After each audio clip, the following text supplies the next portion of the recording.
சேனல்களுக்கு, தொலைக்காட்சிகளுக்கு, சில அரசியல் தலைவர்களுக்கு 2 நாளா சில சந்தேகம்.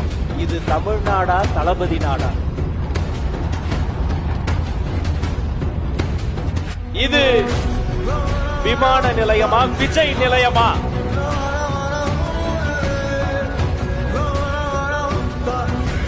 களத்துக்கு வரலன்னு நீங்க தானே கேட்டீங்க. எங்க பொதுச் செயலாளர் சொன்ன மாதிரி அவர் களமும் எங்களுதுதான், காலமும் எங்களுதுதான். இன்று கோவையில் தொடங்கியது, நாளை கோட்டையில் ஒலிக்க போகிற தமிழகத்தின் அரசியலின் தலையெழுத்தை மாற்றப் போகிற தமிழ்நாட்டின் நம்பிக்கை வெற்றி தலைவர் விஜய் அவர்களே வருக, வருக, வருக.